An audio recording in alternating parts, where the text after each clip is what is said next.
خاندان غلاما، خلجی، تغلق، لودھی اور مغل بدلتے رہے، لیکن گکھڑ ہر دور میں برسر اقتدار رہے اور 750 سال تک اس علاقہ میں شان و شوکت کے ساتھ حکمرانی کی۔ ناظرین، راجہ فرحان کیانی اپنے کالم میں لکھتے ہیں کہ گکھڑ بنیادی طور پر کیانی خاندان کی ایک لڑی ہیں، جن کا شجرہ نسب معروف ایرانی بادشاہ سکندر ذوالقرنین سے جا ملتا ہے، جن کا ذکر قرآن پاک کی سورہ کاف میں آیا ہے، جنہوں نے یاجوج ماجوج کی قوم کو قید کیا تھا، جبکہ خاندان سادات سے گکھڑ کی نسبت بی بی شہر بانو کی وجہ سے ہے، جن کا عقد امام حسین علیہ السلام سے ہوا تھا۔ یہی وجہ ہے کہ گکھڑ دوسری اقوام کے مقابلے میں سادات کا دگنا احترام کرتے ہیں۔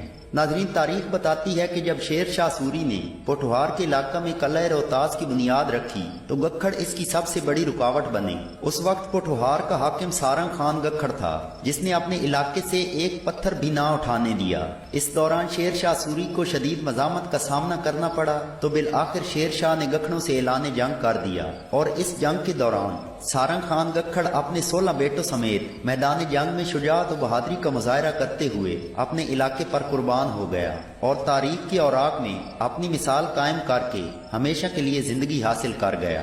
دوستو، سارنگ خان کو قلعہ روات میں دفن کیا گیا، جو سلطان محمود غزنوی کے دور میں تعمیر کیا گیا تھا۔ یہ قلعہ راولپنڈی سے 11 میل کے فاصلے پر جیلم کی طرف جی ٹی روڈ پر واقع ہے۔ اس کے علاوہ راولپنڈی سے 7 میل کے فاصلے پر کوہوٹا کی طرف قلعہ پھروالا کافی عرصہ تک گکھڑوں کا دارالحکومت رہا۔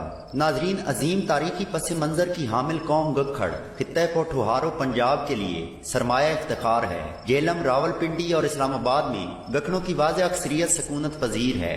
گکھڑ ایک قدیم قوم ہے جو غیور اور بہادر ہیں۔